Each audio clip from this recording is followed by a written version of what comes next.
Tonight, we're going to do something different. We're going to read the oldest testimony humanity ever recorded about the world that existed before catastrophe erased it. Not through speculation, not through modern interpretation, but through the actual words pressed into clay by people who believed they were documenting real history. Before we begin, if you find these journeys into ancient mysteries valuable, consider subscribing. And I'm always curious, where are you right now? What time is it in your part of the world? Drop a comment. There's something profound about all of us, scattered across continents and time zones, gathered here in the darkness to hear the same ancient testimony while the rest of the world sleeps. Now settle in, get comfortable. This is going to be a long journey. 3 hours traveling back to the oldest civilization we can document, reading their words about an even older civilization they claimed came before them. A world ruled by the Anunnaki. A world destroyed by water. A world they spent thousands of years trying to remember and restore. Dim your screen if you need to. Let the outside world fade. We're going to Mesopotamia 5,000 years ago, to clay tablets that shouldn't have survived but did, to testimony that shouldn't be consistent but is, to a story that keeps appearing in every text the Sumerians ever wrote, the story of the world before the flood, the world the Anunnaki ruled. In the British Museum, in a climate-controlled room where temperature and humidity are monitored constantly, where access is restricted and handling requires cotton gloves, there sits a clay tablet barely larger than your palm. Its catalogue number is K3657 plus K8562, two fragments that were discovered separately, excavated decades apart from the ruins of Nineveh, and only later recognized as pieces of the same document. When those fragments were finally joined, when scholars read the complete text for the first time in over 2,000 years, they found something extraordinary, not a myth, not a legend, but what reads like a historical chronicle, a matter-of-fact account of the world before everything changed. The tablet begins, when kingship descended from heaven, kingship was in Eridu. In Eridu, Alulim became king and ruled for 28,800 years. 28,800 years, not 28 years, not 280 years, 28,800. The modern mind rejects this immediately. Impossible. No one lives that long. This must be mythology, symbolism, poetic exaggeration. But before we dismiss it, before we file it away as ancient fantasy, we need to understand what the Sumerians were actually saying when they recorded these numbers, because they weren't describing individual human lifespans. They were encoding something else, something they believed was more important than individual biography. They were preserving a chronology of ages, of epochs, of vast periods of time when the world operated under different principles than the world they inhabited. The number 28,800 isn't random. It's 8 times 3,600. 3,600, which the Sumerians called a sar, was one of their fundamental units for measuring cosmic time, not human time. Cosmic time, the kind of time that gods measure, the kind of time that astronomical cycles follow. Alulim's reign of 8 Sar doesn't mean he personally lived for 28,800 years. It means his era, the epoch he represents, the age he symbolizes, encompassed 8 complete Sar cycles, 8 cosmic periods, 8 great turnings of celestial wheels. The Sumerian king list, that controversial document we discussed, lists 8 kings who ruled 5 cities before the flood. Their combined reigns total 241,200 years, 67 Sar cycles, not individual lifespans, but an entire age, the age of direct Anunnaki rule, the time before the waters came, and then the text pivots with brutal simplicity. The flood swept over. 5 words in English, 3 in Sumerian, Amaru Ba'ura, the great water came. After those 5 words, everything changes. The post-flood kings rule for hundreds of years, not thousands. Exaggerated, certainly, but within the realm of poetic license rather than cosmic timekeeping. The world after the flood operates on human time. The world before operated on divine time. This distinction is crucial. The Sumerians weren't confused. They weren't mixing up their chronology. They were describing two fundamentally different ages using appropriately different scales. Before the flood, cosmic time. After the flood, human time. Before the flood, Anunnaki rule. After the flood, human kingship under divine supervision. The transition is the catastrophe, the water that separated everything into before and after. But what was the before actually like? What did the Sumerians say about this world of cosmic time and direct Anunnaki rule? To answer that, we need to go deeper into the tablets.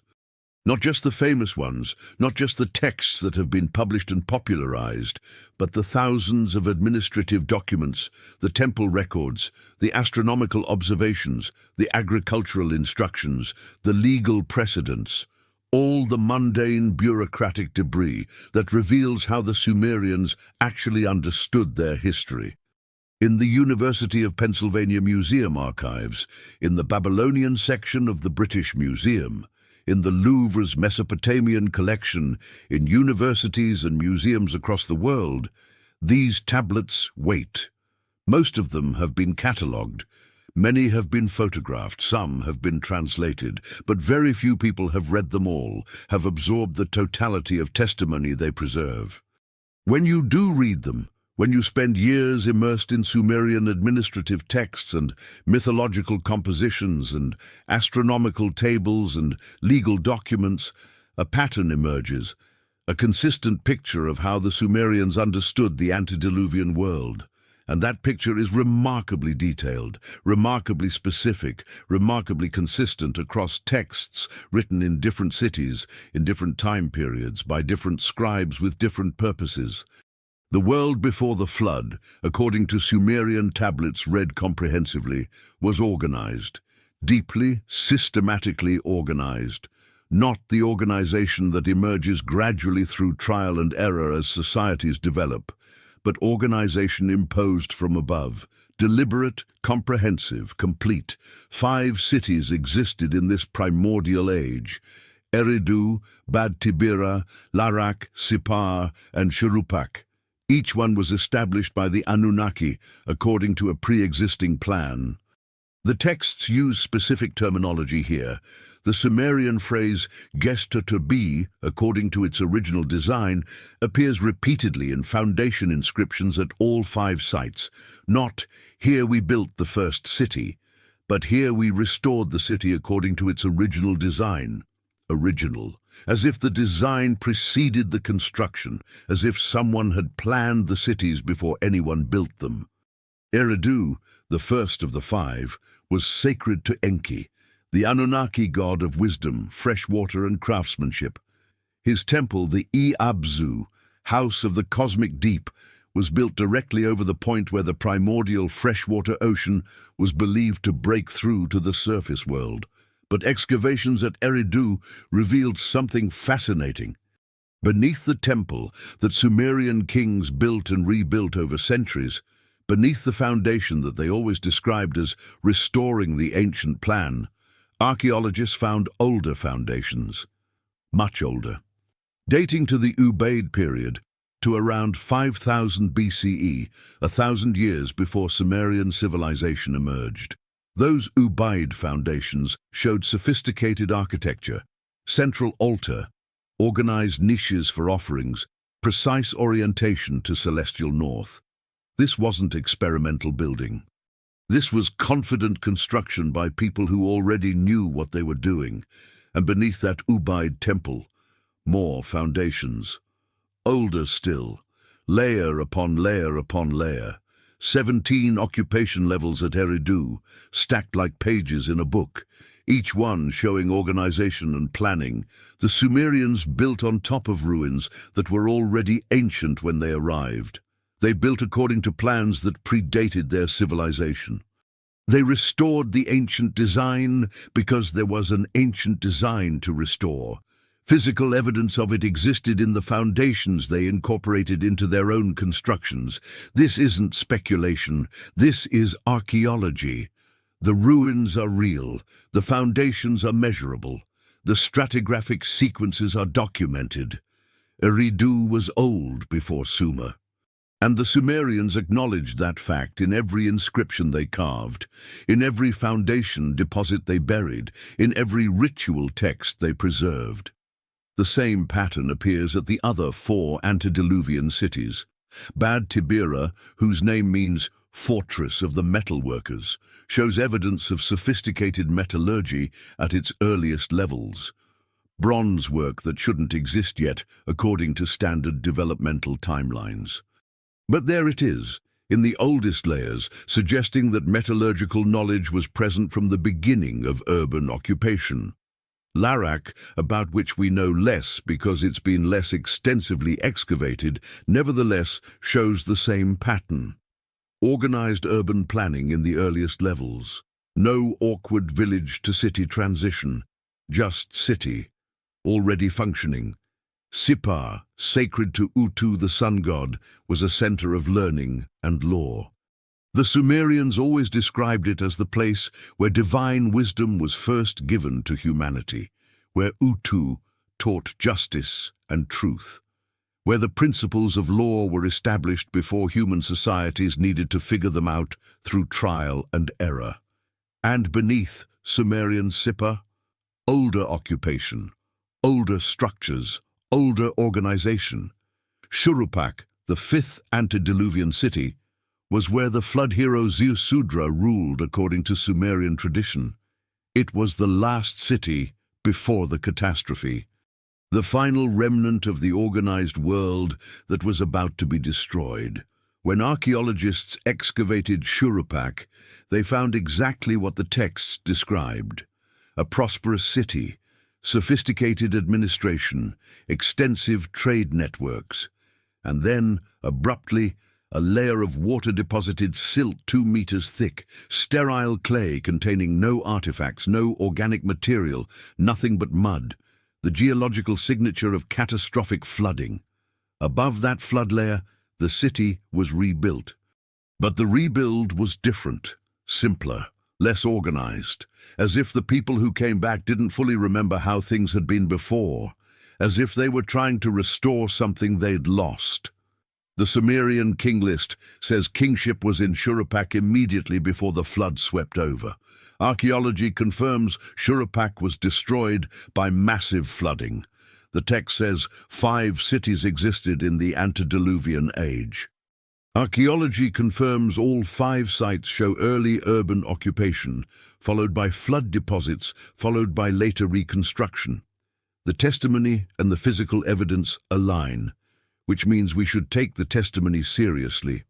When Sumerian texts describe the antediluvian world as organized by the Anunnaki, they're describing something that left physical traces, ruins, foundations, flood layers, evidence that can be excavated and measured and carbon dated. This world the Anunnaki organized according to tablets that describe it wasn't primitive. It wasn't humanity's first fumbling attempt at civilization. It was sophisticated, advanced, complete. One text from Nippur describes it explicitly. In those days, in those ancient days, in those years, in those ancient years, the Anunnaki descended. They established the 5 cities. They organized the world according to the sacred me. They taught humanity the arts of civilization. They made the land productive. They filled the rivers with fish. They made the fields bear grain. They established kingship. They instituted priesthood. They gave law and justice. They made the world ordered and good. The sacred me. This Sumerian concept is crucial for understanding what the texts say about Anunnaki rule. The me weren't abstract theological principles. They were specific, concrete, transferable divine powers or technologies that governed every aspect of civilized existence.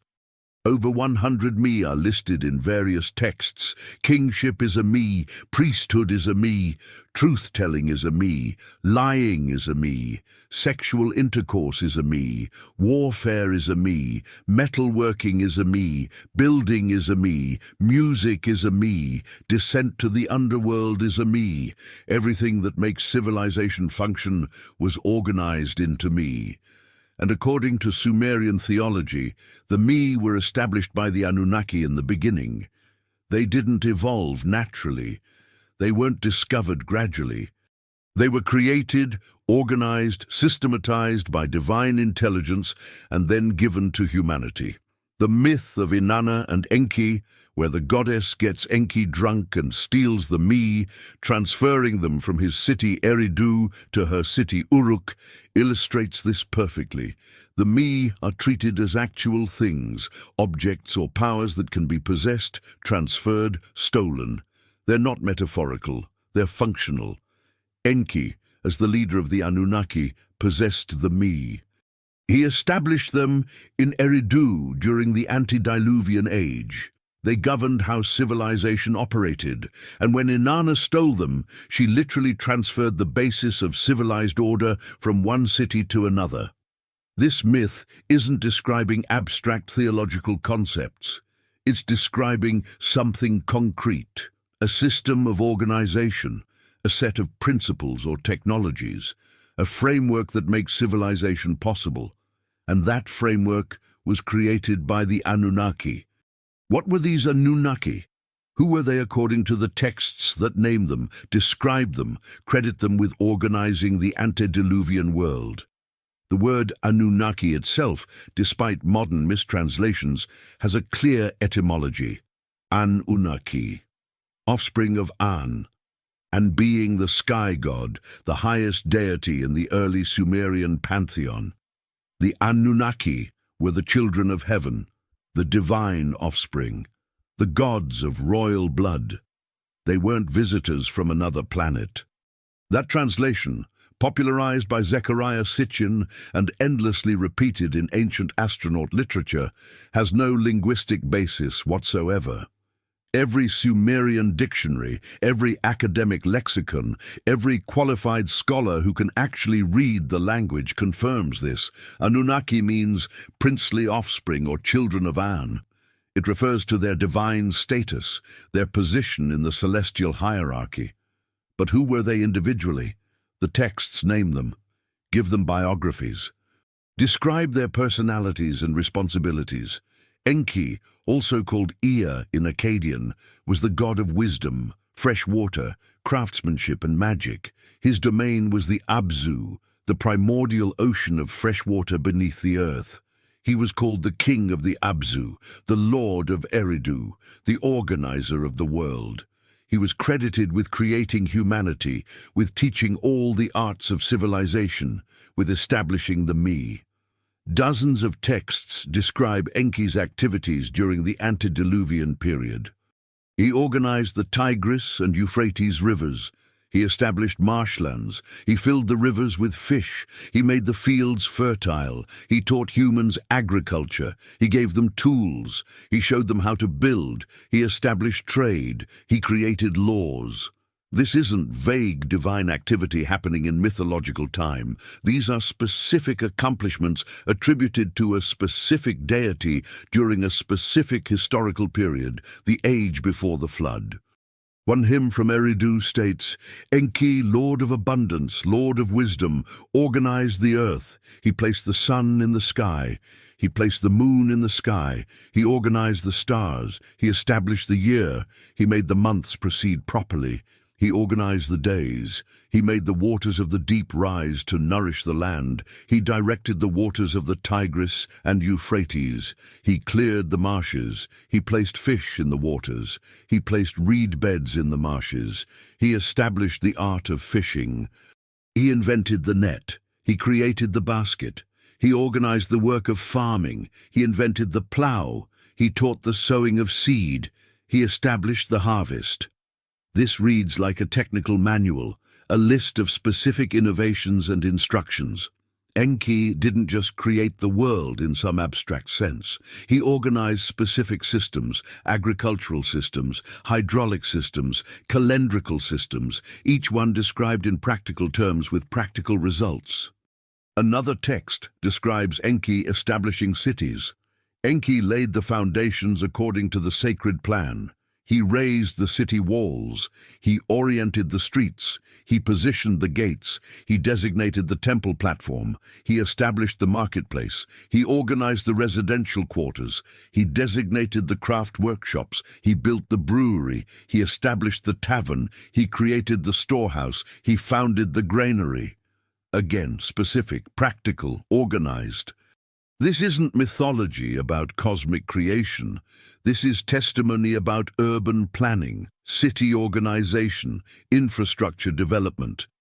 And it's attributed to Enki during the antediluvian period, when the Anunnaki ruled directly. Enlil, another prominent Anunnaki, had different responsibilities. He was the god of air, wind, storms, and ultimately kingship itself. While Enki organized the physical infrastructure of civilization, Enlil organized its political and social structures. Texts from Nippur, Enlil's cult center, describe his role. Enlil, when you marked off holy settlements on earth, you built Nippur as your own city. You made Dur-Anki, the bond of heaven and earth, rise from the soil. You established it as the center of the world.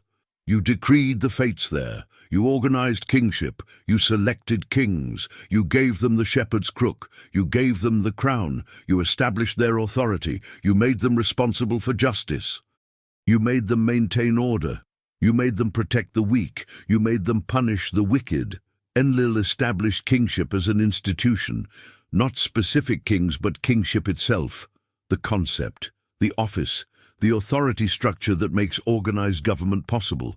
And he did this, according to the texts, during the antediluvian period, before the flood, when the world operated under direct Anunnaki supervision. This is why the Sumerian king list begins with, "When kingship descended from heaven." Kingship wasn't a human invention that emerged gradually from tribal leadership. It was a divine institution, established by Enlil, given to humanity as part of the organized system the Anunnaki created. Ninmah, also called Nin-Hursag, Nintu, and by several other names, was the birth goddess, the mother of all living things. Her role in the antediluvian period was creation itself. Not cosmic creation, but biological creation. She fashioned humans. The Atrahasis epic, that Babylonian composition from 1700 BCE based on older Sumerian sources, describes this in remarkable detail. When the Igigi, the younger gods who did all the manual labor, rebelled and refused to continue working, the senior Anunnaki needed a solution. They needed workers who weren't divine, who couldn't rebel, who could be commanded to maintain the world without question. Enki proposed creating humans. Ninmah executed the plan. The text describes the process procedurally. Ninmah took clay from the Abzu. She mixed it with the blood of We'ila, a slain god whose ghost, his essential nature, would provide intelligence. She kneaded the mixture. She shaped forms. She spoke incantations over them. She placed them in a divine womb to gestate. But the first attempts failed. The beings that emerged were defective. Some couldn't control bodily functions. Some couldn't speak. Some had poor vision or paralyzed limbs. The Enki and Ninmah text describes this trial and error phase explicitly, listing multiple failed prototypes before functional humans were finally produced. This is extraordinary testimony. Creation myths from other cultures describe instant, perfect divine creation. God speaks, and humans appear fully formed. Prometheus molds humans from clay, and they walk. Khnum fashions humans on a potter's wheel, and they're complete. Only Sumerian texts describe failure, adjustment, incremental refinement. Only Sumerian creation accounts include the developmental process, the mistakes, the corrections, the gradual approach toward success. Why would they structure it this way unless they were describing something they believed actually happened? Some process they were trying to document using the only conceptual framework available to them, divine action. The texts don't claim humans appeared magically. They claim humans were fashioned deliberately through a process that required multiple attempts before it succeeded. That's not how you tell a creation myth. That's how you describe a procedure. Eventually, Ninmah and Enki produced functional humans, 14 of them initially, 7 male and 7 female, capable of reproduction, capable of labor, capable of maintaining the civilized world the Anunnaki had organized. And according to the texts, these humans were created for a specific purpose. Not companionship, not worship, not moral testing, but labor, work, the maintenance of civilization that the Igigi gods had refused to continue performing. The Atrahasis epic is explicit. Let a birth goddess create offspring. Let man assume the drudgery of the gods. Let him bear the yoke. Let him carry the basket. Let him perform the agricultural labor. Let him maintain the irrigation canals. Let him build the temples. Let him provide the offerings, so that the gods may be at leisure. Humans were created to work. That's our function, according to Sumerian theology. Our purpose is maintaining the world. And we were created by the Anunnaki, specifically by Ninmah under Enki's direction, during the antediluvian age, when direct divine rule made such creation possible. This is testimony about human origins, not metaphorical, not symbolic. The Sumerians believed this was how humanity came to exist. The Anunnaki, needing workers, created us from earthly materials mixed with divine essence. We're hybrids, part clay, part divine intelligence, material bodies animated by something transferred from the gods. The text calls that something temu, which translates approximately as understanding or intelligence or consciousness. The blood of Weila contained temu, and mixing it with clay transferred that quality to humans. We think because divine intelligence was mixed into our physical form. Modern readers interpret this as mythology because the alternative seems impossible. But the Sumerians didn't present it as mythology. They presented it as history, as fact, as documentation of how humans came to exist during the antediluvian age when the Anunnaki ruled. So according to these texts, the world before the flood was organized by the Anunnaki, who established cities, created systems for civilization to function, appointed human kings to govern under divine supervision, created humans to maintain the world, and ruled directly for vast ages, measured in cosmic time rather than human lifespans. This organized world functioned, prospered, grew. The texts describe it as a golden age in some respects. Humanity lived under direct divine guidance. Knowledge flowed freely from the Anunnaki to their human servants. The Me governed all aspects of existence, ensuring order and productivity. But there was a problem. Humanity multiplied. The Atrahasis epic describes this explicitly. Over time, the human population grew, cities became crowded, activity increased, noise grew louder, and the noise disturbed the gods.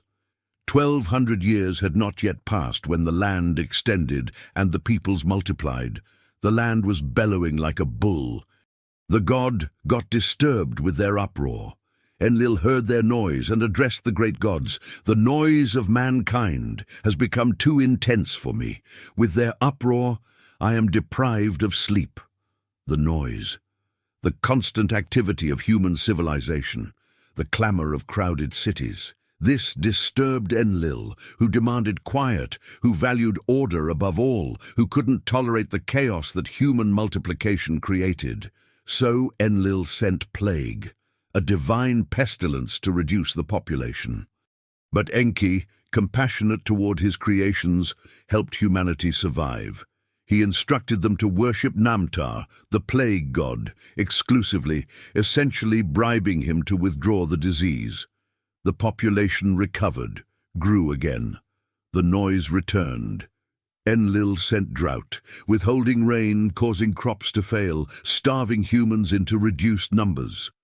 But Enki intervened again, this time telling humans to worship Adad, the storm god, who brought rain and ended the drought. Again, the population recovered. Again it grew. Again the noise became unbearable to Enlil. Enlil tried one more time, famine through some other means, perhaps crop failure or pestilence on livestock. And once more, Enki found a way to help humanity survive. He caused fish to swarm in the rivers in such abundance that humans could sustain themselves even without agricultural success. At this point, Enlil lost patience with half measures. If gradual population reduction wouldn't work, total annihilation was necessary. He would send a flood, not a local flood, not a seasonal overflow, but catastrophic deluge that would drown the world, destroy the cities, eliminate humanity completely. The divine council convened. Enlil presented his plan. The gods debated. Eventually, they agreed. Humanity had become too numerous, too chaotic, too disruptive. They had to go, and the Anunnaki, all of them, swore oaths not to warn humanity. The flood had to be complete, total, no survivors, no second chances, an end.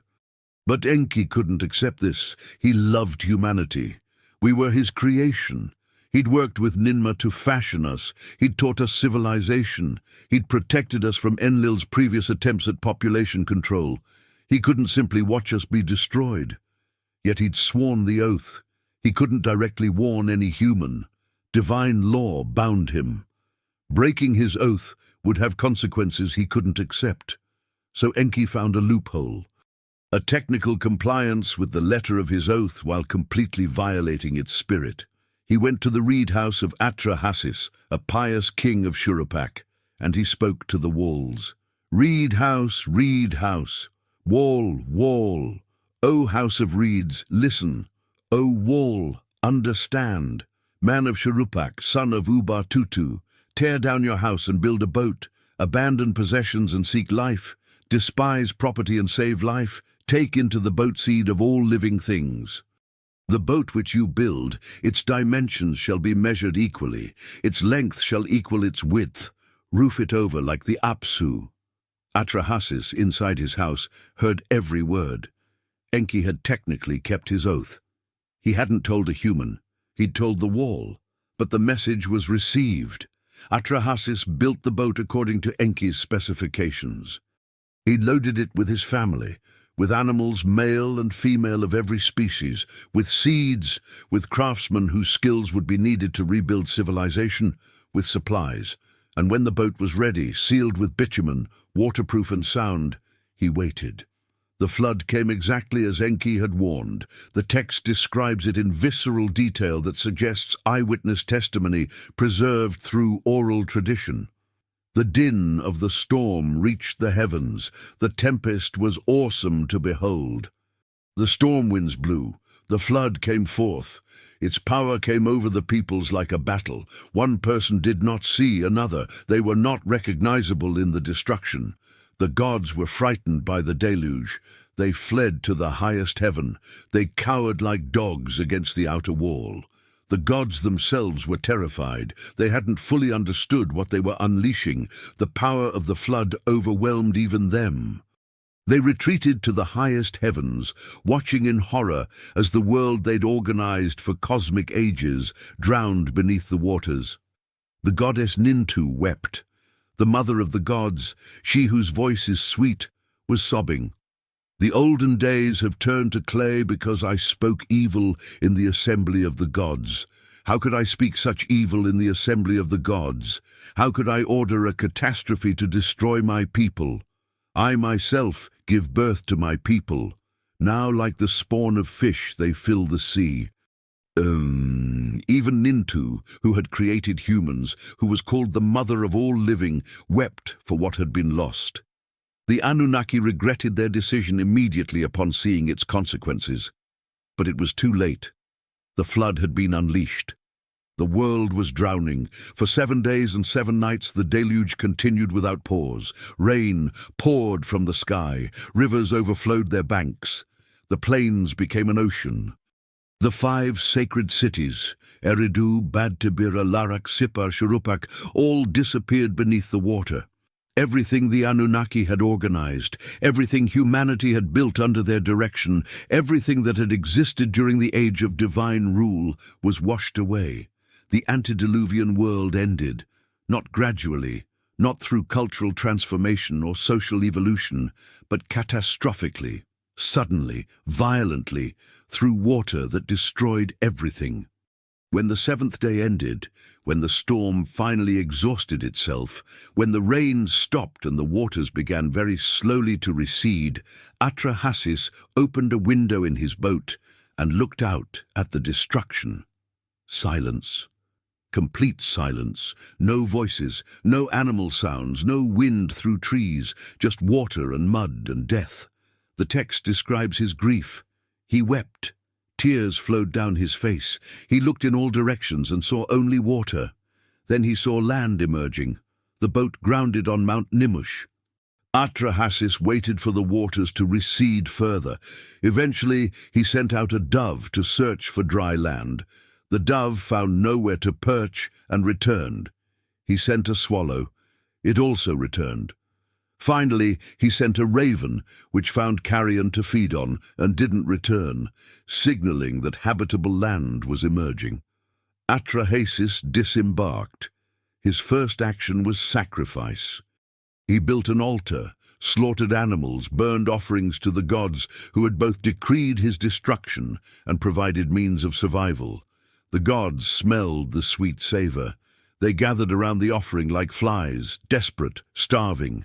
They'd been without sacrifices for 7 days, without human worship, without the offerings that sustained them. They realized suddenly that destroying humanity meant destroying their own source of sustenance. The text is explicit about this. The gods smelled the savor, the gods smelled the sweet savor, the gods crowded like flies about the sacrificer. The Anunnaki needed humanity. They'd created humans to serve them, but the relationship had become symbiotic. The gods depended on human offerings as much as humans depended on divine protection. The flood revealed this dependency catastrophically. Enlil arrived at the sacrifice and was furious. Humans had survived. Someone had betrayed the plan. How did any man escape the catastrophe? No one was to survive the destruction. All eyes turned to Enki. He stepped forward calmly. Yes, he'd helped Atrahasis survive, and he'd been right to do so. Look how the gods suffered without humanity. Look how Nintu wept. Look how they starved for lack of offerings. Destroying humans completely had been a mistake. The divine council debated. Eventually, a compromise was reached. Humanity could continue existing, but measures would be implemented to control population growth and prevent the noise from becoming intolerable again. Nintu and Enki instituted several population control mechanisms. Some women would be infertile. Certain priestesses would be required to remain celibate. Demons would snatch away some infants. Human lifespans would be drastically reduced from the centuries enjoyed before the flood to mere decades. These grim measures would ensure humanity never again multiplied so excessively that divine peace was threatened, and the world itself would be different. The age of direct Anunnaki rule was over. The flood marked the transition from cosmic time to human time, from divine kingship to mortal kingship, from direct instruction to preserved tradition. The text of Eridu Genesis describes this transition explicitly. After the flood swept over, when kingship was lowered from heaven, kingship was in Kish. Kingship descended from heaven again, but now it was human kingship. The kings who followed Atrahasis were mortal men, not divine or semi-divine rulers reigning for cosmic ages. They ruled for decades or centuries at most, not thousands of years. They governed according to laws and traditions established by the Anunnaki, but the Anunnaki themselves had withdrawn from direct involvement. The gods retreated to their temples. They became more distant, more abstract. They still governed cosmic affairs, still decreed fates, still received offerings and answered prayers, but they no longer walked the streets teaching farmers irrigation techniques. They no longer appointed kings personally. They no longer organized civilization through direct intervention. Now humans had to maintain what the Anunnaki had established. The knowledge had to be preserved through human institutions, scribal schools, priestly colleges, royal archives. The traditions had to be passed down through apprenticeship and copying and ritual performance. The me that had governed the antediluvian world had to be maintained by humans because the Anunnaki were no longer directly accessible. This is what the Sumerians inherited. Not primitive wilderness they had to civilize from scratch, but ruins of an organized world that had been destroyed, foundations of cities that predated their arrival, knowledge systems too sophisticated for a newly developing culture, agricultural techniques that worked without requiring generations of trial and error, mathematical systems that appeared complete, astronomical observations that implied centuries of institutional sky watching. The Sumerians came after the flood, after the end of direct Anunnaki rule, after the golden age when gods walked among humans. They found ruins and salvaged them. They found traditions and preserved them. They found knowledge and applied it. They inherited a world the Anunnaki had ruled, and they spent thousands of years trying to restore what had been lost. Every temple they built on ancient foundations was an act of restoration. Every text they copied from older sources was preservation. Every ritual they performed according to instructions beginning with "as was done in the first time" was continuity.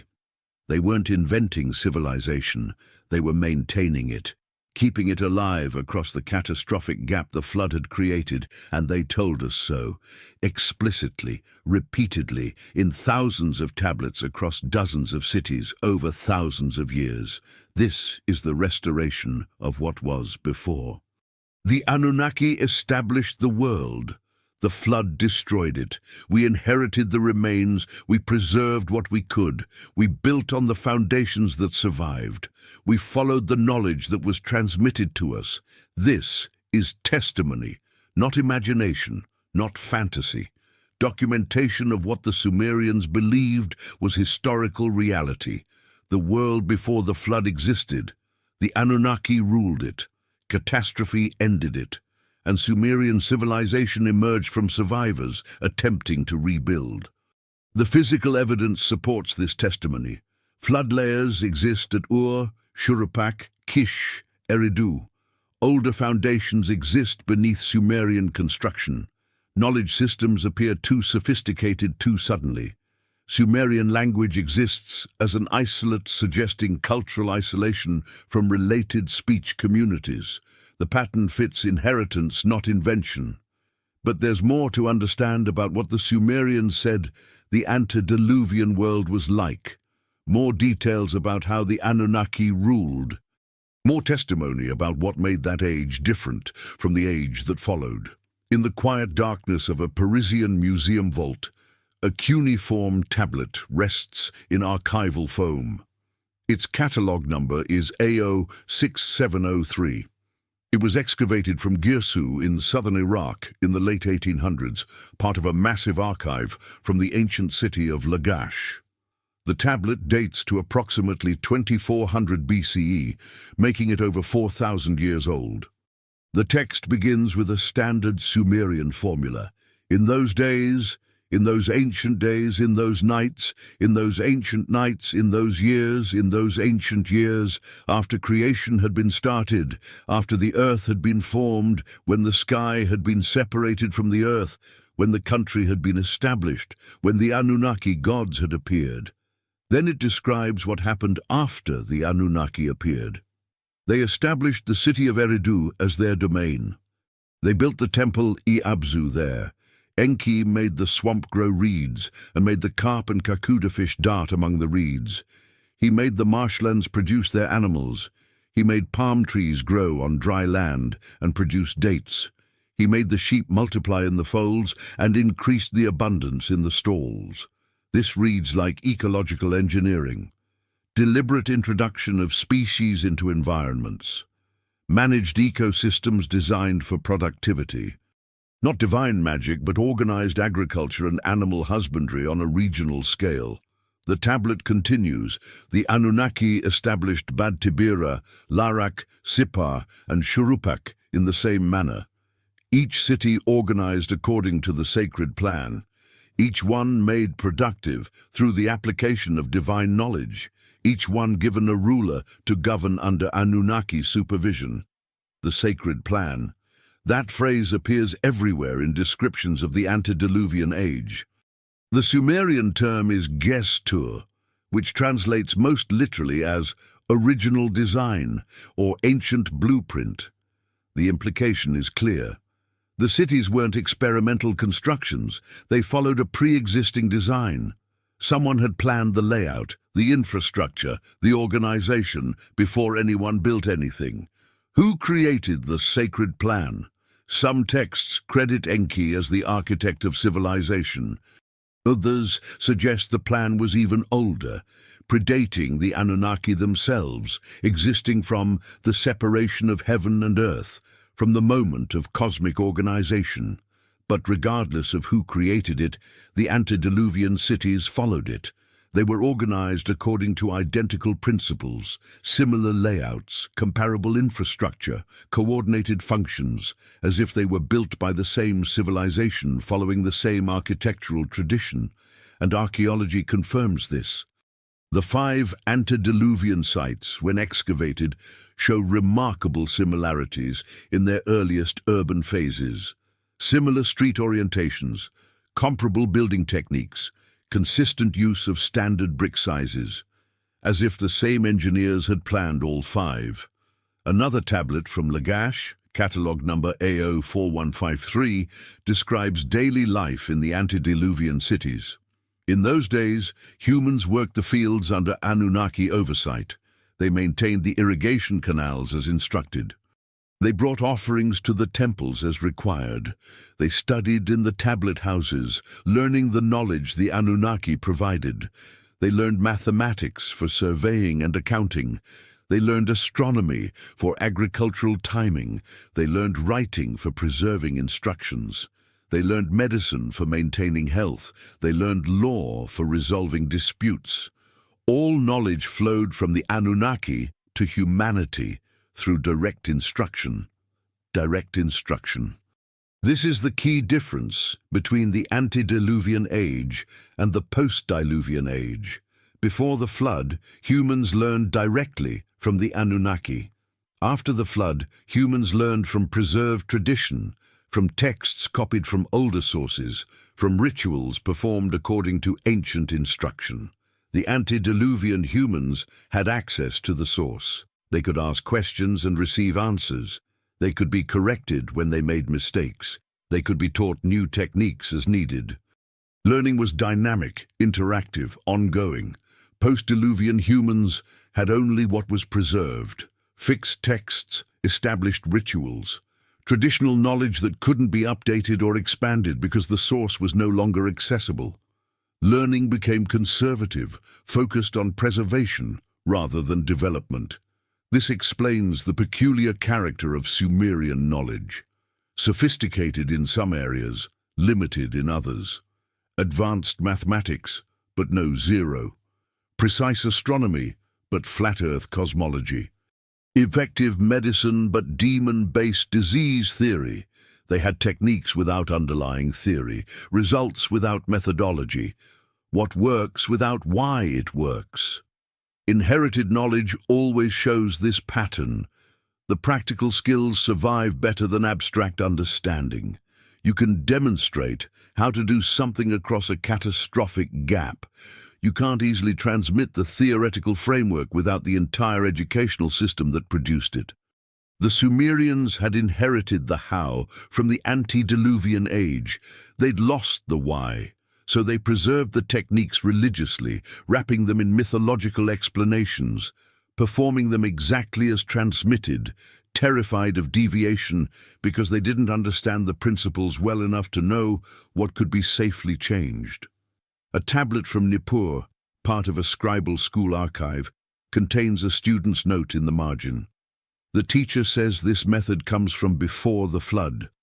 I do not know why it works, but it does work. I must copy it exactly. That honesty is remarkable. The student admits ignorance while insisting on precise replication. This is how inherited knowledge gets preserved, through exact copying, even when understanding is incomplete.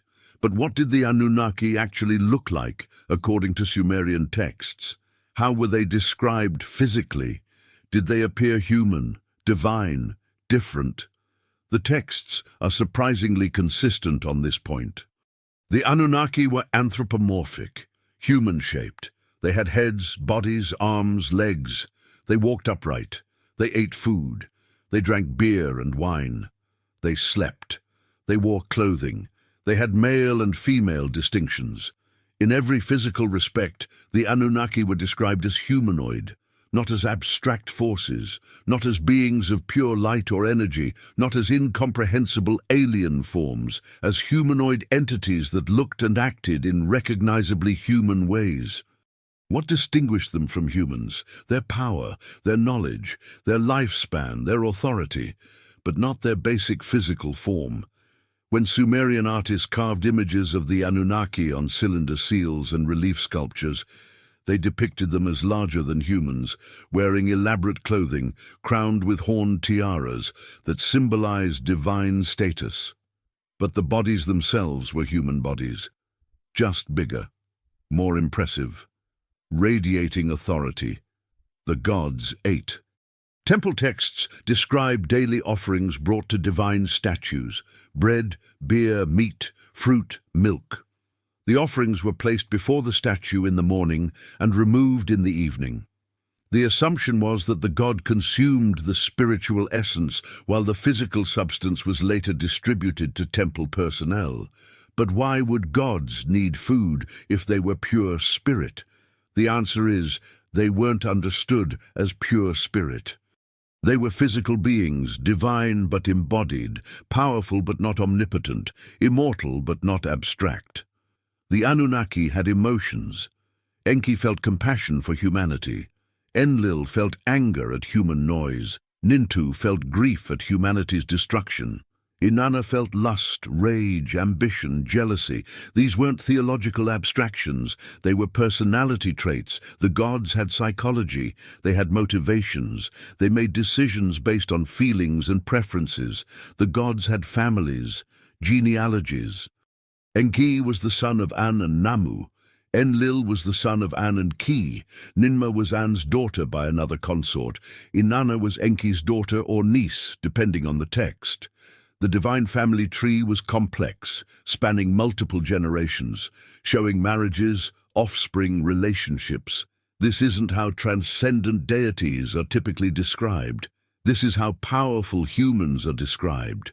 Rulers with families, dynasties with genealogies, elites with complex interpersonal relationships. Which raises the question that haunts all of this testimony. Were the Anunnaki gods, in some supernatural sense? Or were they human rulers, exceptional individuals with advanced knowledge, who were later deified by cultures that no longer understood who they'd actually been? The texts themselves don't answer this, because the texts were written by people who already believed the Anunnaki were divine. Divine status was assumed. But the descriptions, when read carefully, could fit either interpretation. Powerful beings who organized civilization, taught skills, established institutions, and ruled for ages before catastrophe ended their direct involvement. Were they supernatural deities, or were they human elites later mythologized into gods?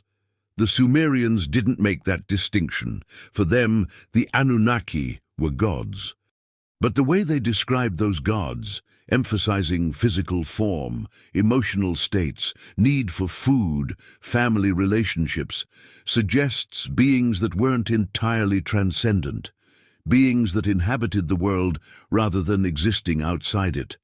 Perhaps the truth is somewhere between the extremes. Perhaps the Anunnaki were neither purely supernatural nor purely human, but something we don't have adequate categories for.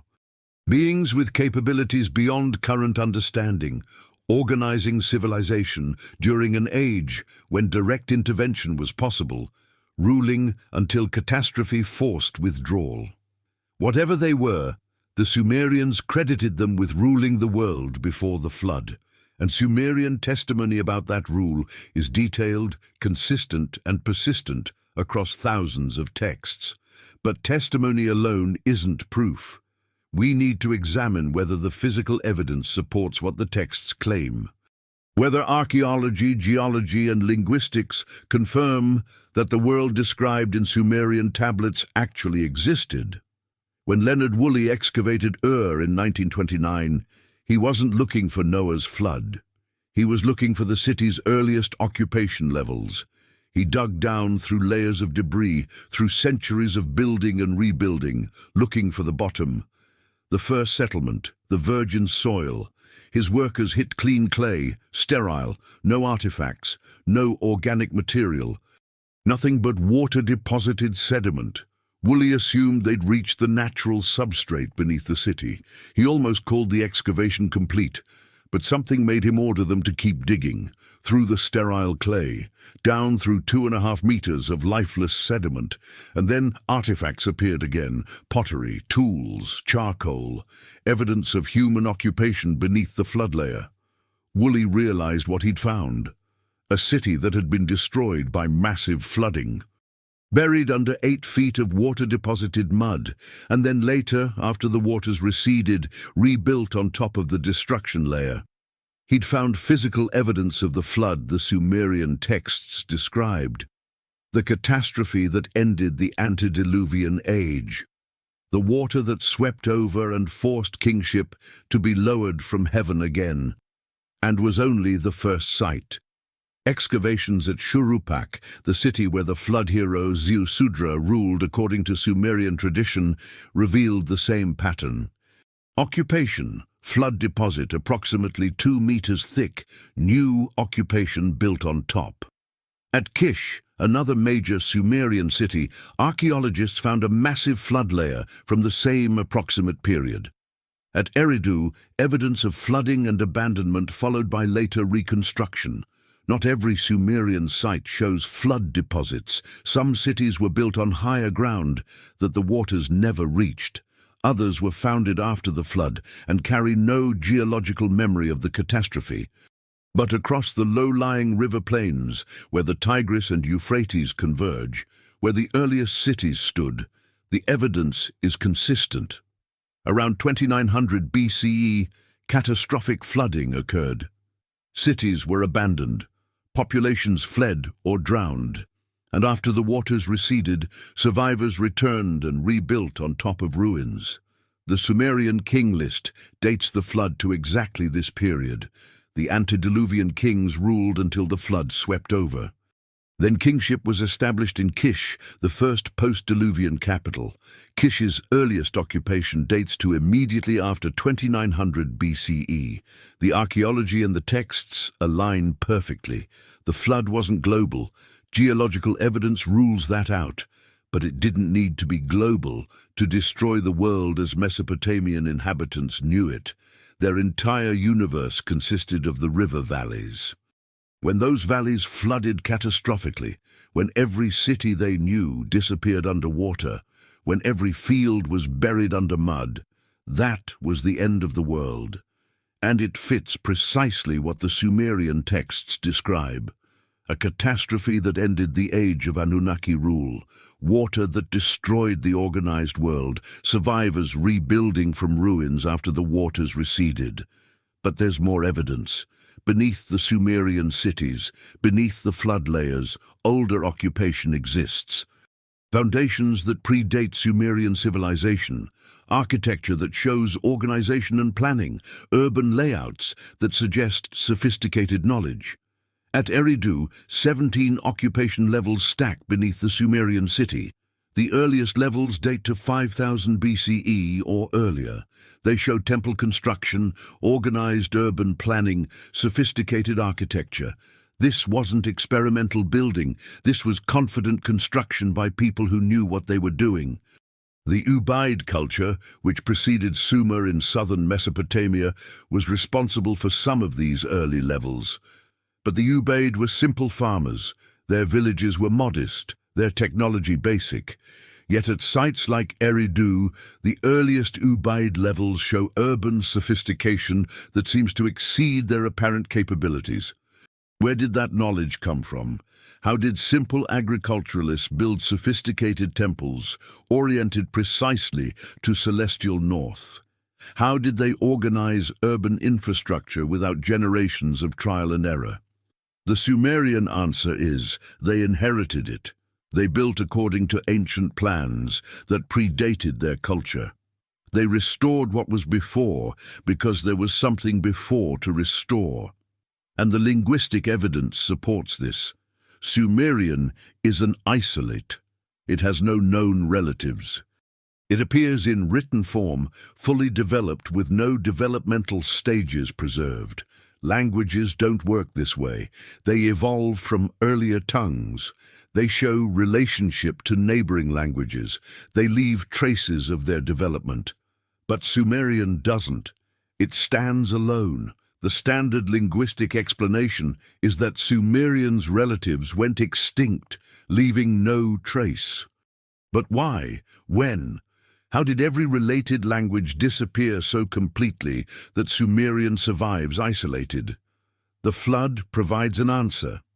If Sumerian was the language of the pre-flood cities, if catastrophic flooding destroyed most of the population and isolated survivors, then the language's isolation makes sense. The related dialects were lost when the cities drowned. Only Sumerian survived because some speakers, like Ziusudra, survived the catastrophe. The language itself becomes evidence. Evidence of cultural isolation caused by catastrophe. Evidence of a population separated from any related groups.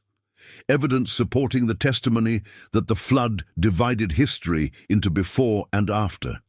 Even Sumerian grammar shows substrate influence, traces of an older language affecting its structure. Some features don't fit cleanly into the agglutinative pattern. Some word orders seem borrowed. Some phonetic quirks appear inconsistent. This suggests Sumerian itself is a hybrid. A language that absorbed elements from earlier tongues now lost, preserving fossilized structures from the people who spoke before the Sumerians arrived, before the flood, before the age we can document. Everything fits the testimony. Flood deposits at the right time. Older foundations beneath Sumerian cities. Knowledge systems too sophisticated for their apparent age. Language isolation suggesting catastrophic population loss. Inherited cultural patterns focused on restoration rather than invention. The physical evidence doesn't prove the Anunnaki were gods. It doesn't prove they ruled before the flood, but it does prove that something significant happened around 2900 BCE. Catastrophic flooding destroyed cities. An organized pre-Sumerian culture existed. Knowledge was transmitted across that catastrophic gap, and the Sumerians understood themselves as inheritors, not inventors. Their testimony deserves to be taken seriously, not as literal divine revelation, but as sincere historical memory preserved as accurately as they could manage without modern historiographical methods. The Anunnaki ruled according to Sumerian texts. Whether those rulers were gods, exceptional humans, or something between, they organized Mesopotamian civilization before the flood destroyed it. And the Sumerians, coming after, inherited ruins, knowledge, and responsibility for maintaining what had been established. This is what the tablets say. Consistently, persistently, across thousands of texts and thousands of years. And the physical evidence doesn't contradict them. But we're not finished. There's one more dimension to this story, one more layer of testimony that reveals what the Sumerians truly believed about the world the Anunnaki ruled. We need to look at what happened after the flood, how the post-Diluvian world was different, how the relationship between humanity and the divine changed, how the loss of direct Anunnaki rule affected every aspect of civilization, because understanding what was lost reveals what existed before. Understanding the absence illuminates what was once present. And the Sumerians were absolutely clear about what they'd lost when the flood swept over and the antediluvian age ended. In every major Sumerian city, in temples dedicated to the great gods, priests performed daily rituals according to instructions preserved in liturgical texts. These rituals weren't spontaneous worship. They were scripted performances, every word, every gesture, every offering specified precisely. The liturgical texts always began with the same formula. As was done in the first time, so shall be done now. As the Anunnaki established in the beginning, so we maintain today. Ulu. The priests weren't inventing new ways to honor the gods. They were preserving old ways, maintaining continuity with the antediluvian age when the Anunnaki had established proper worship, keeping alive traditions that predated the flood. Why this obsessive conservatism? Why such rigid adherence to ancient patterns? Because after the flood, direct divine instruction ceased. The Anunnaki no longer walked among humans explaining how things should be done. They'd withdrawn to their temples, become more distant, less accessible. New revelation had stopped, so the old revelations became infinitely precious. Every instruction preserved from the antediluvian age had to be maintained exactly. Any deviation might sever the thread connecting post-diluvian humanity to the knowledge the Anunnaki had given before. One tablet from Nippur explains this explicitly. In the days before the flood, the Anunnaki walked in the streets.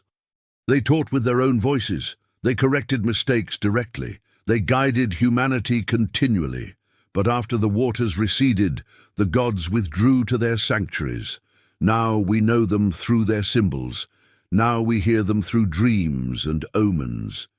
Now we follow the instructions they gave our ancestors, instructions we preserve but no longer receive anew. Therefore, we must not alter what has been given. We must copy exactly. We must perform precisely. We must maintain continuity, lest the knowledge be lost entirely. This is the key to understanding post-flood Sumerian civilization. They saw themselves as living in a diminished age. Not materially, their cities were magnificent, but spiritually. They'd lost direct access to the source of knowledge. The antediluvian humans, according to this worldview, had been privileged. They lived when the Anunnaki ruled directly. They could ask questions and receive answers. They could learn actively rather than passively from preserved tradition. Post-diluvian humans had only inheritance, fixed texts that couldn't be questioned, established rituals that couldn't be modified, ancient knowledge that had to be preserved exactly because no one could generate new knowledge at that level. This is why Sumerian scribal education focused on endless copying. Students didn't learn to compose new texts, they learned to copy old texts perfectly. The goal wasn't creativity, it was preservation. A teacher's manual from a scribal school in states, the student must copy each text exactly. Not a single sign may be altered, not a single word may be changed. The ancient texts contain knowledge from before the flood. They must be transmitted unchanged to future generations. The severity of this instruction reveals how the Sumerians understood their situation.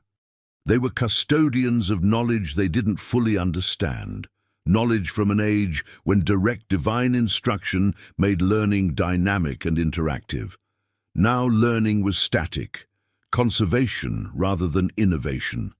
This had practical consequences. Sumerian mathematics remained based on 60 for thousands of years without developing zero. Sumerian astronomy remained observational without developing heliocentric theory. Sumerian medicine remained effective but empirical without developing germ theory. They could apply the knowledge they'd inherited brilliantly, but they rarely extended it, rarely innovated beyond it. Because innovation required understanding principles deeply enough to know what could be safely changed, and they didn't have that understanding. They had results without methodology, techniques without theory, what works without why it works. The signature of inherited knowledge transmitted across a catastrophic gap. But despite these limitations, despite the loss of direct divine instruction, despite living in what they considered a diminished age, the Sumerians achieved something extraordinary. They preserved the memory of the antediluvian world so effectively that 5,000 years later we can still read their testimony. They wrote it down, they pressed it into clay, they copied it generation after generation. They maintained it through wars, natural disasters, the rise and fall of empires, the extinction of their language, the complete transformation of Mesopotamian culture. The testimony survived because they made certain it would, because they believed it was important, because they understood themselves as inheritors responsible for transmitting what they'd received. And now we, 5,000 years downstream, can still hear what they wanted to tell us. About the world before the flood. About the age when the Anunnaki ruled. About the catastrophe that ended that age. About the inheritance they received and preserved and passed down to us. The Anunnaki ruled the world before the Great Flood, according to Sumerian tablets. They established cities, they created humans, they taught civilization, they organized the world according to sacred plans, they governed directly for cosmic ages measured in Sar cycles. Then the flood came, catastrophically, suddenly, destroying everything. And after the waters receded, survivors rebuilt, using old foundations, following ancient plans, preserving transmitted knowledge, maintaining continuity despite the catastrophic break. The Sumerians were those survivors, or the descendants of those survivors, the inheritors of a world the Anunnaki had ruled and organized, and then lost to water, and they told us, clearly, repeatedly, explicitly, in thousands of tablets. This is the restoration of what was before. The Anunnaki established the world. The flood destroyed it. We inherited the ruins. We preserved what we could. We maintained continuity. We ensured the testimony would survive. They succeeded. Their testimony reached us intact. 5,000 years later, we can still read their words, still see their evidence, still hear their witness about the world that existed before the Great Flood. Whether that testimony describes literal gods, exceptional human rulers later deified, or something we don't have categories for, it deserves to be taken seriously. Not as proven fact, but as sincere historical memory preserved as accurately as pre-scientific people could manage. The Anunnaki ruled, according to Sumerian tablets. The flood destroyed their world. The Sumerians inherited what remained, and they made certain we would know. In the darkness of this night, as you drift towards sleep, carry that testimony with you into dreams. The world before the flood, the age of direct divine rule, the catastrophe that ended it, the inheritance that survived. And remember, every time you check a clock divided into 60 minutes, you're using mathematics from that lost world. Every time you measure an angle in degrees, you're applying knowledge the Anunnaki established. Every time you read written words preserving thought beyond the thinker's death, you're benefiting from technology they taught humanity. The antediluvian world didn't die completely. Parts of it survived, in knowledge, in practice, in inheritance transmitted through 5,000 years, from the Anunnaki to antediluvian humans, to flood survivors to Sumerians, to Babylonians to us. The chain remains unbroken, the inheritance continues, the testimony persists. And in museum archives around the world, clay tablets wait, each one pressed by scribes who believed they were preserving history, each one declaring that the world before the flood existed, each one insisting that the Anunnaki ruled that world. Each one determined that future generations would know. They wanted us to know. They preserved the memory with extraordinary care. They copied the texts endlessly. They performed the rituals exactly. They maintained continuity despite catastrophe, despite cultural transformation, despite everything. The testimony survived. 5,000 years of history couldn't erase it. And now it's ours. Our inheritance from the Sumerians, who inherited from the antediluvians, who inherited from the Anunnaki. What we do with that inheritance, whether we take it seriously or dismiss it as mythology, is up to us. But we can't say we weren't told. The Sumerians made certain of that. Sleep now. Dream of ancient cities submerged beneath water. Dream of survivors rebuilding from ruins. Dream of scribes pressing testimony into clay while empires rise and fall around them. Dream of inheritance spanning millennia, of knowledge transmitted across catastrophe, of memory that refuses to die. And when you wake, remember, the Anunnaki ruled the world before the Great Flood according to Sumerian tablets. The flood came, the world ended, survivors rebuilt, and the testimony survived. Pressed into clay, waiting for us to finally listen, waiting for us to understand. The Anunnaki ruled, the Sumerians remembered, and now we know. Sleep well. The ancient testimony has waited 5,000 years. It can wait until morning, until you're ready to hear it, really hear it, and decide for yourself what it means. The tablets don't lie. They say what they say, and they've said it for 5,000 years without changing. The Anunnaki ruled the world before the Great Flood. The Sumerians inherited what remained, and they made absolutely certain we would never forget. But there's something else the Sumerians preserved about the antediluvian world, something that goes beyond organizational structure and institutional knowledge, something more personal, more intimate, more revealing about what it actually meant to live in that age. They preserved stories, not just dry chronicles of kings and cities, but narratives about individuals, about gods and humans interacting, about daily life under Anunnaki rule, about what the world felt like before the waters came.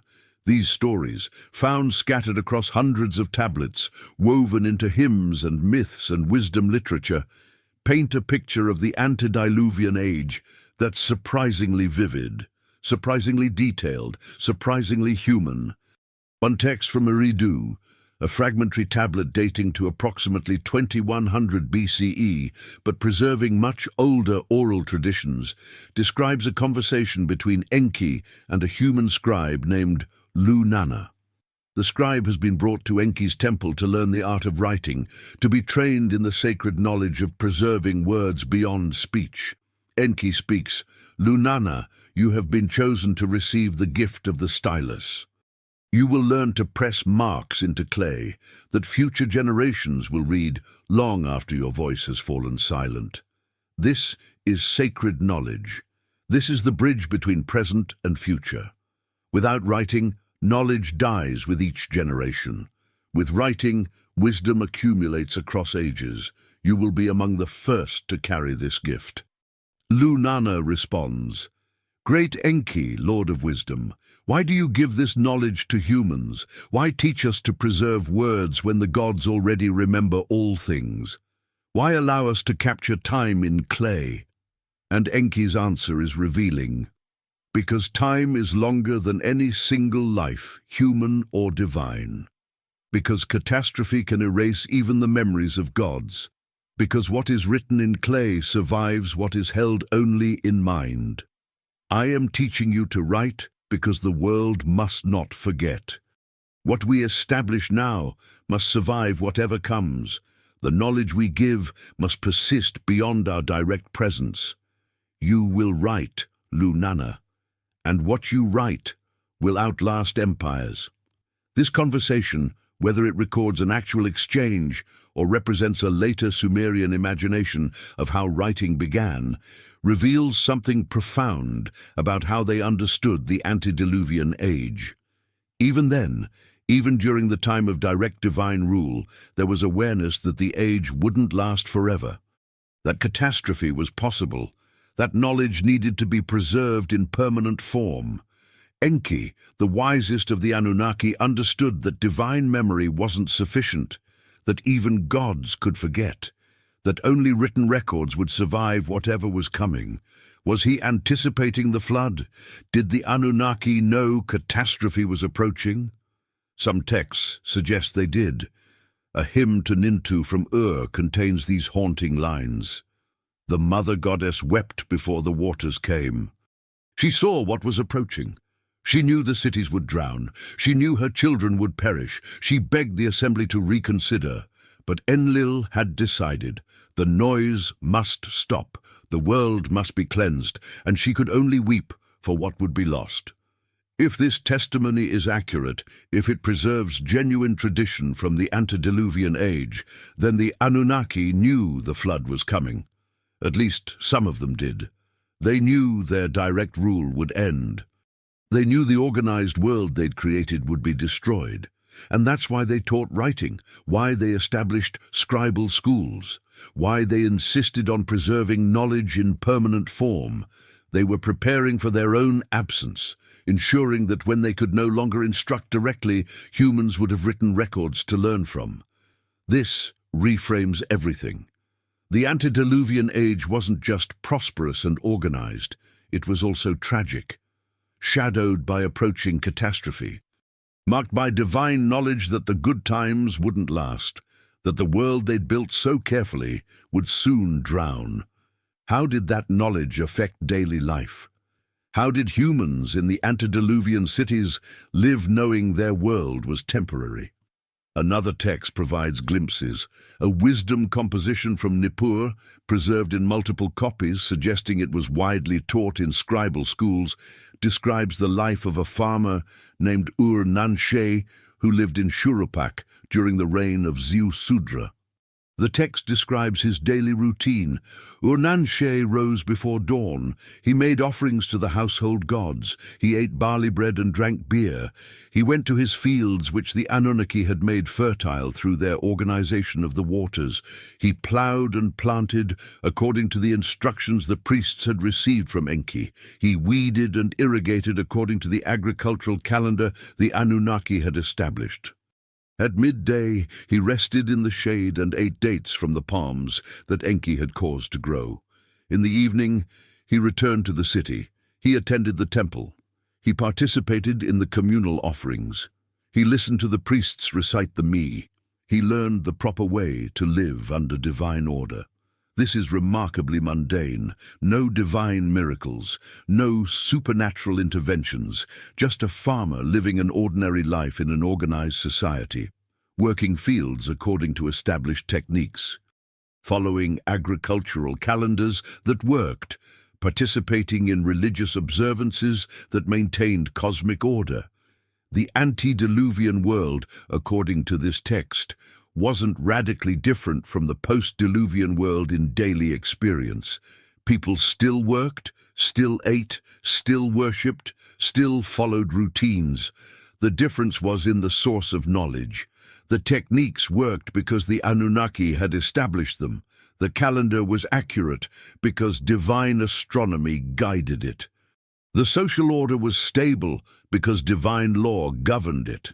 And most importantly, when problems arose, when questions emerged, when something didn't work as expected, the Anunnaki were accessible, not distant gods requiring elaborate rituals to communicate with, but present authorities who could be consulted. The text continues. 1 year, the rains came late, the barley struggled, Ernansha and the other farmers grew worried. Would the harvest fail?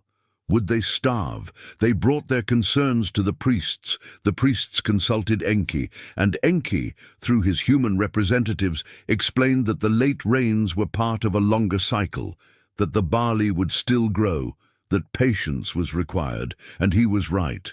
The harvest, though delayed, was abundant, and the farmers learned to trust the divine understanding of patterns they couldn't see themselves.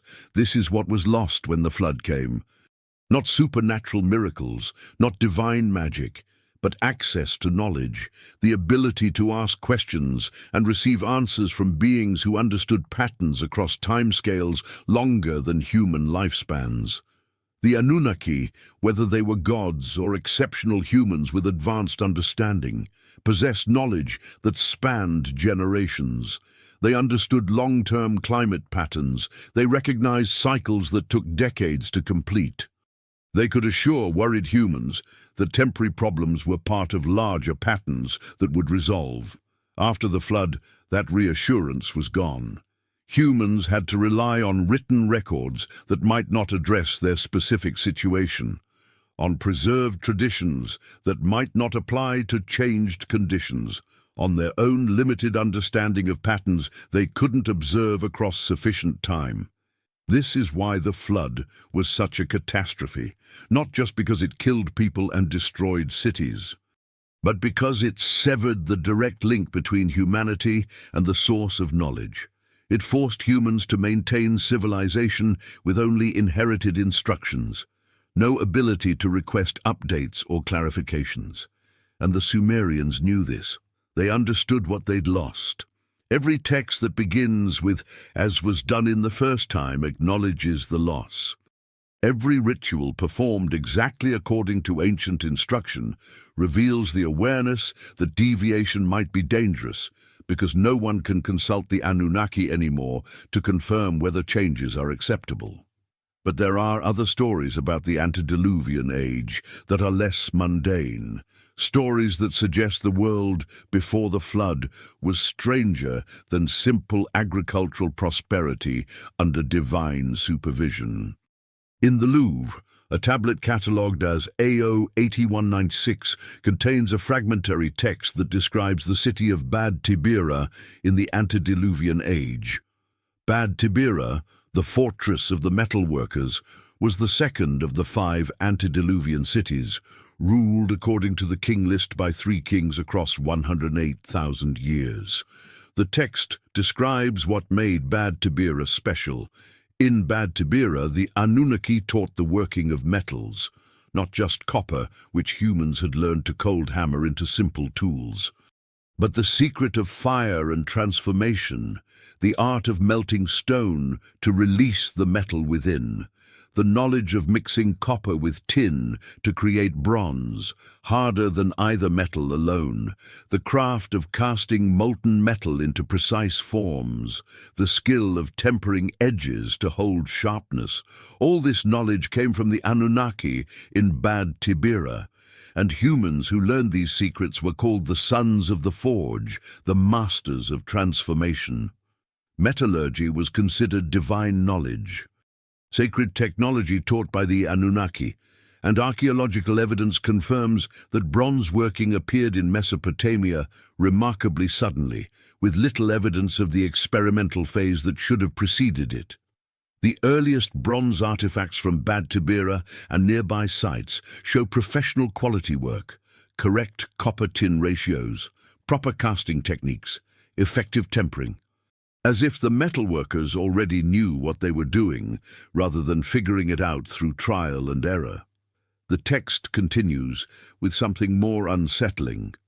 But the knowledge of metals was dangerous, for metals make tools, but tools can be weapons, and weapons can kill. The Anunnaki debated whether to teach this knowledge. Enki argued it was necessary, that humans needed strong tools to maintain civilization, that bronze plows could break hard ground. that bronze axes could fell great trees, that bronze knives could butcher animals cleanly. But Enlil worried that bronze weapons could kill humans, that bronze swords could make war more deadly, that giving this knowledge to humans was giving them the power to destroy each other efficiently. This passage suggests the Anunnaki weren't unanimous, that they debated the consequences of the knowledge they were giving humanity, that some worried humans couldn't be trusted with dangerous technology.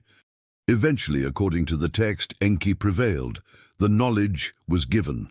Bad Tiberi became the center of metallurgical training, and bronze spread across the antediluvian world, transforming agriculture, construction, and eventually warfare.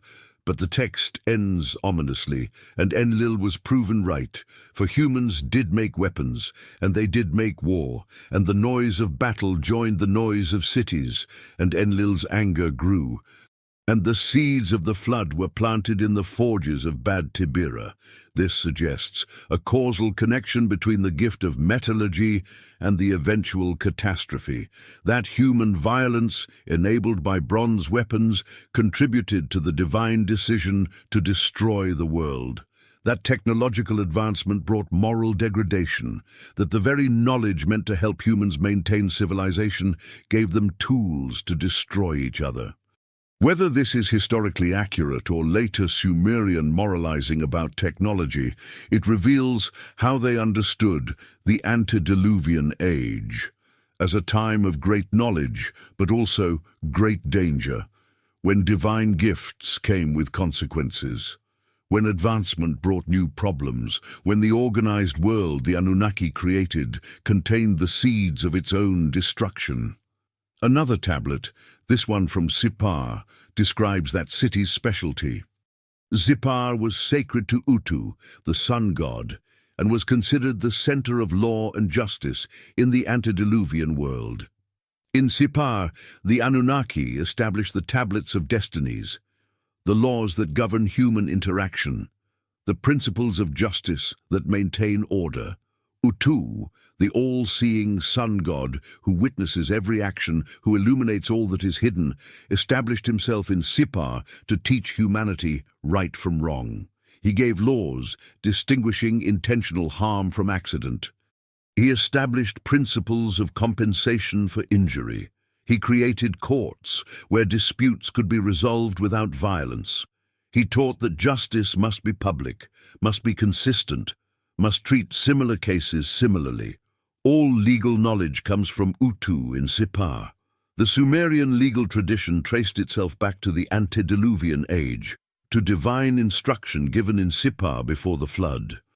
And the earliest Sumerian law codes, fragmentary texts predating Hammurabi by centuries, show remarkable sophistication that suggests they're preserving and adapting older traditions rather than inventing legal principles from scratch. The laws of Ur-Nammu, dating to 2100 BCE, distinguish between murder and manslaughter, between theft and finding lost property, between intentional fraud and honest mistake. This legal nuance typically requires centuries of case law to develop. Yet it appears in the earliest Sumerian codes as if already established. The Sumerian explanation is that it was already established by Utu in Sippar before the flood. The post-diluvian legal codes weren't innovations. They were restorations of antediluvian legal principles, adapted to changed circumstances, but fundamentally unchanged in their core concepts. The text from Sippar continues, "But humans struggled with justice, for justice requires seeing beyond immediate self-interest. It requires treating others as you wish to be treated. It requires restraining vengeance and accepting fair compensation, and humans, newly created, still learning to be civilized, often failed. They sought revenge beyond the harm they'd received. They stole when they thought they could avoid detection. They lied to gain advantage. And Utu, seeing all, recorded all these failures. And they accumulated, and the case against humanity grew, until Enlil declared that beings who could not live justly did not deserve to live at all.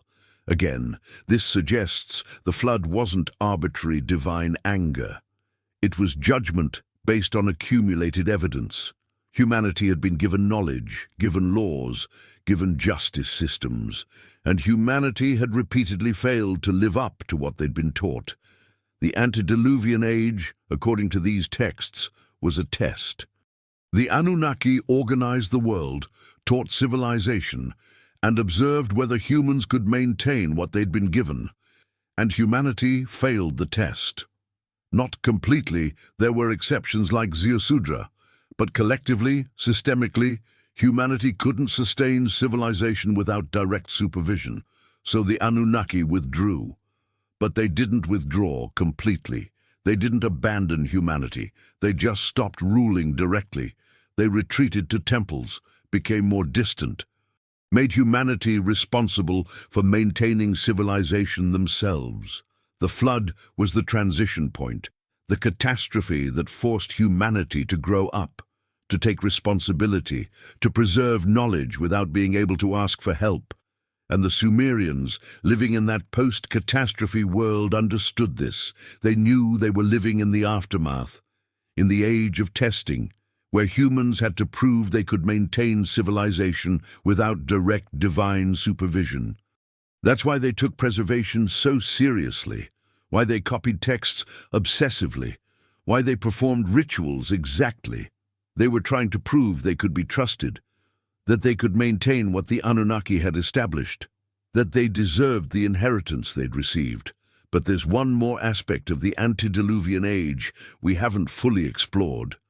The strangest testimony, the most difficult to interpret. The passages that describe the relationship between the Anunnaki and humans in terms that go beyond teaching and supervision. Several texts describe intermarriage, unions between divine and human, offspring that were neither fully Anunnaki nor fully human, but something in between. The Sumerian king list itself includes this element. Some of the early post-Diluvian kings are described as having divine parentage. The divine Lugalbanda, who was said to be the son of a goddess. Gilgamesh, whose mother was the goddess Ninsun, who was 2/3 divine and 1/3 human. 2/3 divine. This precise fraction appears repeatedly. It's not a poetic way of saying very divine. It's a specific measurement suggesting literal mixed ancestry. One divine parent, one half-divine parent. The mathematics of divine-human interbreeding worked out precisely. Other texts are even more explicit. A fragmentary tablet from Uruk describes antediluvian practices.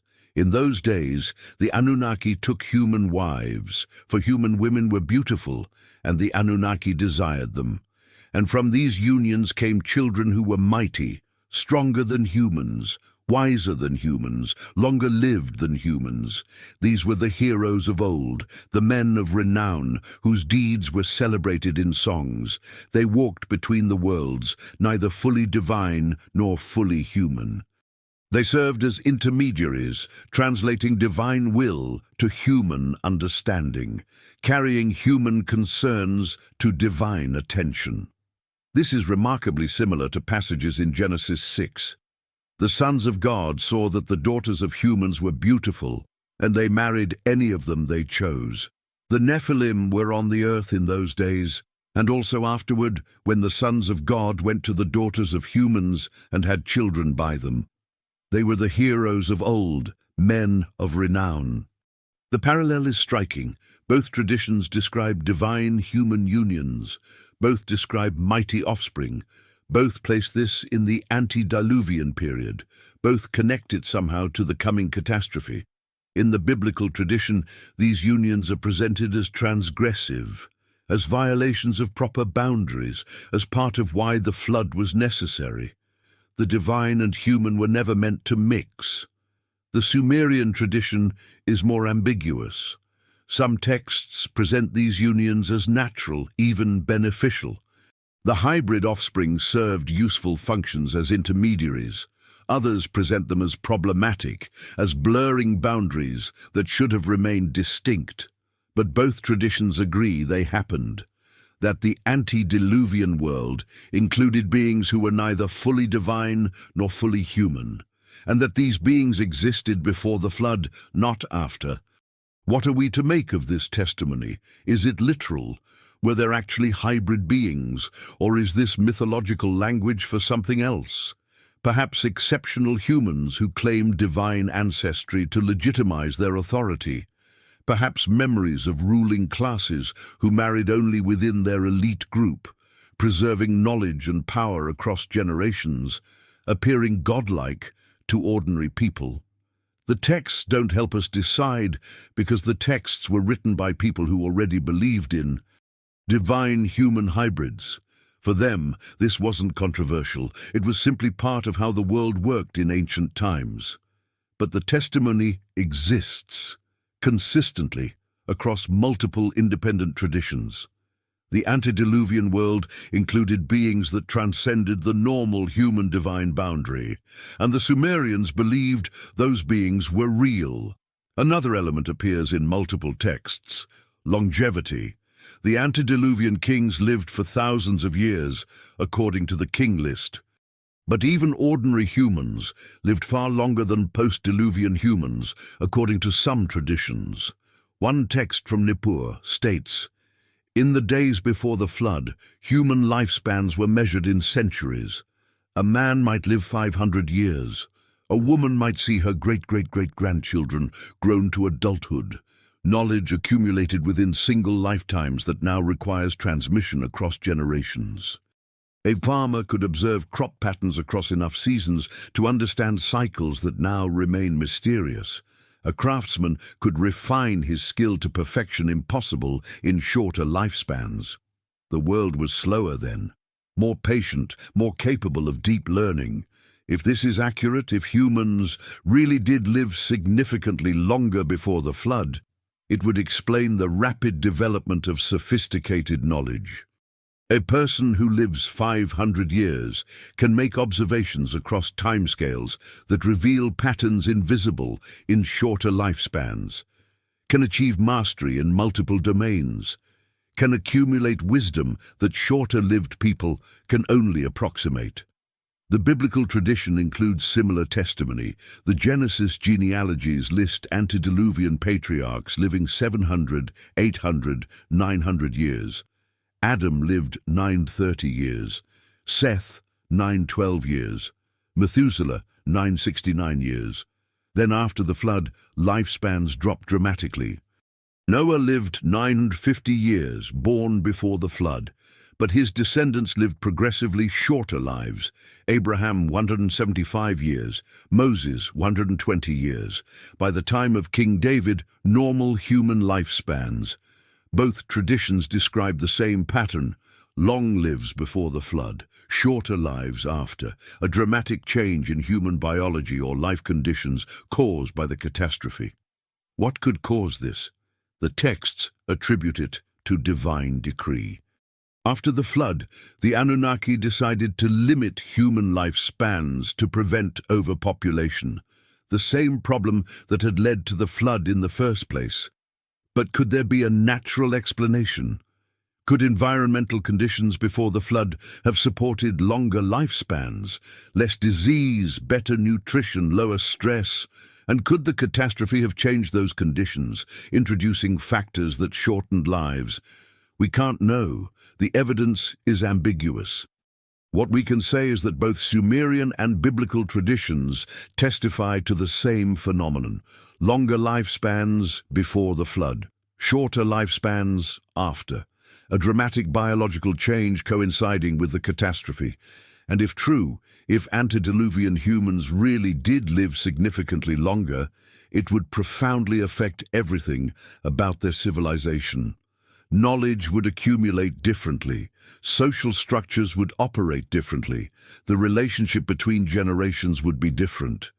Everything would be different. Perhaps that's part of what the Sumerians meant when they described the antediluvian age as operating under different principles, not just politically different, with the Anunnaki ruling directly, but biologically different, temporally different, Humans living long enough to function almost as the Anunnaki did, observing patterns across centuries, accumulating wisdom across vast time spans. And when the flood came, when lifespans were shortened, when humans returned to brief lives measured in decades rather than centuries, that change alone would require complete reorganization of how knowledge was preserved and transmitted. No longer could humans trust in generational memory. No longer could a single wise elder remember everything the community needed. Knowledge had to be written down, institutionalized, preserved through structures that outlived individuals. The invention of writing becomes even more crucial in this context. If humans went from living 500 years to living 50 years, writing wasn't just convenient. It was essential. The only way to maintain continuity across suddenly shortened generations. And this might explain why the Sumerians were so obsessive about textual preservation. They understood at some deep cultural level that they couldn't trust human memory anymore. That knowledge would die with each generation unless written down. That the flood hadn't just destroyed cities, it had destroyed the biological conditions that made oral traditions sufficient. All of this, the divine human hybrids, the extended lifespans, the direct Anunnaki rule, the 5 organized cities, the systematic teaching of civilization, paints a picture of the antediluvian world that's radically different from the post-diluvian world the Sumerians inhabited. Not just different in degree, different in kind, operating under different principles, functioning according to different rules, a world where the boundaries between divine and human were more permeable, where knowledge flowed more freely, where time itself seemed to operate differently. And then the flood came, and everything changed. And the world that emerged from the waters was diminished, shorter-lived, more separated from divine sources, forced to maintain civilization with only inherited knowledge and no ability to consult the source. The Sumerians lived in that diminished world, and they never forgot that it was diminished, that something had been lost, that they were living in the aftermath of catastrophe, that the golden age was behind them, not ahead. This is perhaps the most profound aspect of Sumerian civilization. Their orientation toward the past, their conviction that the best had already happened, that wisdom lay in restoration rather than progress. That the goal wasn't to build something new, but to maintain something old. This worldview, so alien to modern progressive thinking, shaped everything they did. And it explains why they preserved their testimony so carefully. They were trying to remember, trying to maintain connection with the age before the waters, trying to ensure that what the Anunnaki had established wouldn't be completely lost. And they succeeded. 5,000 years later, we can still read what they wrote, still hear their testimony, still examine their evidence, still ask whether the world they described really existed. The antediluvian world, ruled by the Anunnaki, organized according to sacred plans, teaching humanity civilization, ended by catastrophic flood. This is what the Sumerian tablets say, consistently, persistently, across thousands of texts. Whether it's literally true, whether the Anunnaki were gods or exceptional humans, whether the age really operated under different principles, we can't definitively prove from the available evidence. But we can say this: the Sumerians believed it was true. They preserved the testimony with extraordinary care. They built their entire civilization on the foundation of that belief. They never claimed to be the beginning. They always claimed to be the restoration. And the physical evidence doesn't contradict them. Flood layers exist. Older foundations exist beneath Sumerian cities. Knowledge appears too sophisticated too suddenly. Language isolation suggests catastrophic population separation. Everything fits the testimony that something came before, that catastrophe destroyed it, that the Sumerians inherited ruins and knowledge and responsibility for maintaining what had been established. The Anunnaki ruled the world before the Great Flood according to Sumerian tablets. And those tablets, pressed carefully into clay by scribes who believed they were documenting history, have survived 5,000 years to tell us so. Maybe it's time we listened, really listened, to what they actually said rather than what we expect ancient people to have said.